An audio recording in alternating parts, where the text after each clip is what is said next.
আমাদের মস্তিষ্ক মানে ব্রেন কি অদ্ভুত একটা জিনিস তাই না? এটা একদিকে যেমন কয়েক সেকেন্ডের মধ্যে জটিল সব অঙ্ক কষে ফেলতে পারে, আবার মাঝে মাঝে নিজের জুতোর ফিতে বাতেও হিমশিম খায়। এটাকে বলা যেতে পারে পৃথিবীর সবচাইতে অ্যাডভান্সড একটা ইনফরমেশন সিস্টেম। কিন্তু মজার ব্যাপার হলো আমাদের বেশিরভাগেরই কোনো ধারণাই নেই যে এটা আসলে কিভাবে কাজ করে। এই প্রশ্নটা নিয়েই কিন্তু আমাদের আজকের আলোচনা। আমরা জন মেডিনার লেখা ব্রেইন রুলস বইটার উপর ভিত্তি করে এমন কিছু মূল নিয়ম বা প্রিন্সিপল দেখব যা আমাদের ব্রেইনকে আরও ভালোভাবে বুঝতে সাহায্য করবে। একবার ব্যাপারটা কল্পনা করুন তো, এমন কিছু শিশু আছে যারা অবিশ্বাস্য সুন্দর ছবি আঁকতে পারে, কিন্তু খুব সাধারণ কাজ যেমন জুতোর ফিতেটাও বাঁধতে পারে না। এটা দেখেই বোঝা যায় আমাদের ব্রেন কতটা আশ্চর্যজনক আর বিরোধাভাসী হতে পারে। এটা প্রমাণ করে আমাদের মাথার ভেতরে ওয়াকেই এক বিশাল রহস্য লুকিয়ে আছে। চলুন তাহলে আমাদের ব্রেইনের কার্যকারিতার মূল 4টি নিয়ম বা সূত্র এক এক করে দেখে নেওয়া যাক। তো প্রথমেই আসা যাক আমাদের ব্রেনের একদম বেসিক বা মৌলিক চাহিদাগুলো নিয়ে, মানে ব্রেনকে ঠিকঠাক চালানোর জন্য কি কি দরকার। উত্তরটা খুব সহজ, ব্যায়াম আর ঘুম। এগুলোই কিন্তু আমাদের মানসিক ক্ষমতার আসল ভিত্তি।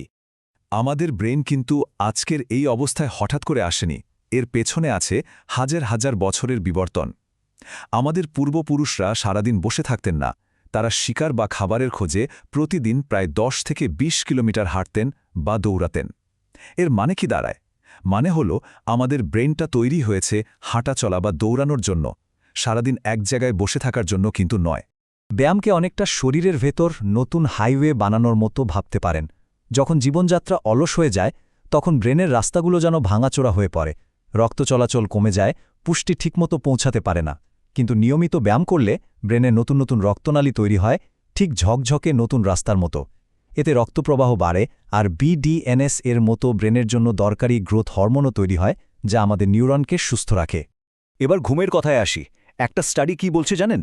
মাত্র 1 রাত না ঘুমালে সৈনিকদের চিন্তা করার ক্ষমতা বা কগনিটিভ স্কিল 30% কমে যায়।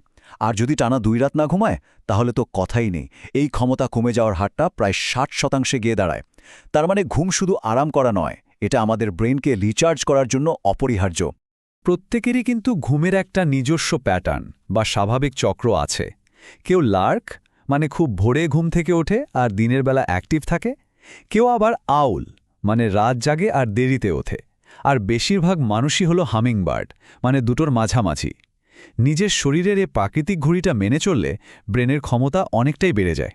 চলুন এবার দেখি আমাদের টিকে থাকার যে আদিম প্রবৃত্তি সেটা আমাদের মনোযোগকে কিভাবে প্রভাবিত করে। আমাদের ব্রেন তো তৈরি হয়েছে বিপদ থেকে নিজেকে বাঁচানোর জন্য, কিন্তু আধুনিক পৃথিবীর চাপ একে অন্যভাবে চালনা করে। ফাইট অর ফ্লাইট রেসপন্সের কথা তো আমরা অনেকেই শুনেছি, তাই না? হঠাৎ বিপদ দেখলে হয় লড়াই করা অথবা পালিয়ে যাওয়ার জন্য শরীর যে প্রস্তুতি নেয় সেটাই এটা আমাদের বাঁচানোর জন্য দারুণ একটা সিস্টেম।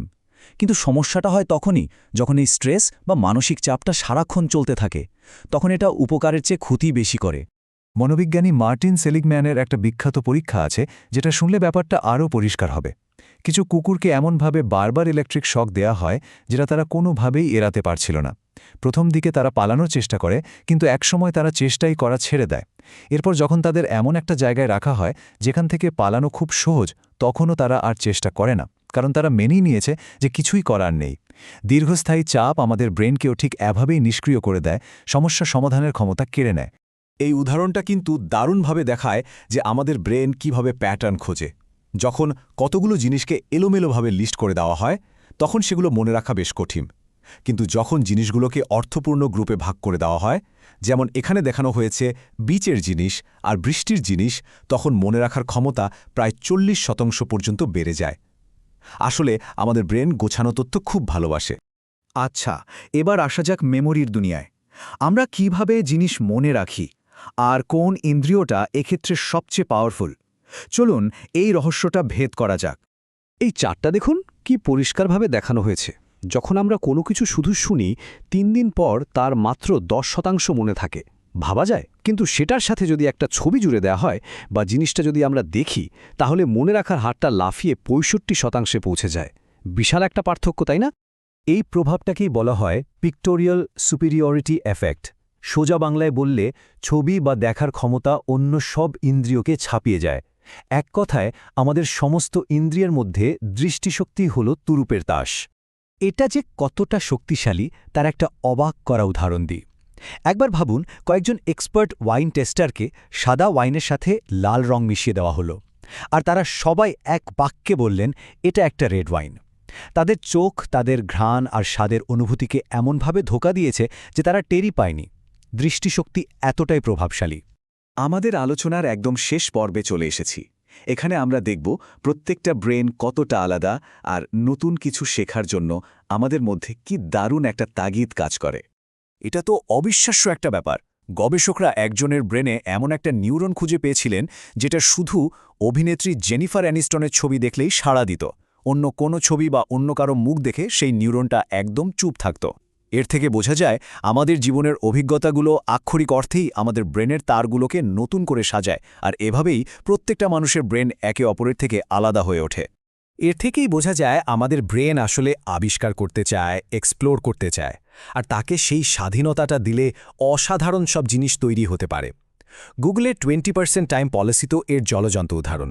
এই নীতির কারণেই কিন্তু আমরা জিমেল বা গুগল নিউজের মতো প্রোডাক্ট পেয়েছি। তাহলে শেষ পর্যন্ত কি দাঁড়ালো? আমাদের ব্রেন হলো শেখার আর আবিষ্কার করার জন্য একটা অসাধারণ যন্ত্র। এটা সারা জীবন ধরে শিশুদের মতোই নতুন কিছু শিখতে পারে। প্রশ্নটা হলো, আমরা এই অবিশ্বাস্য ক্ষমতাকে ব্যবহার করে তাকে কি আবিষ্কার করার সুযোগ দেব?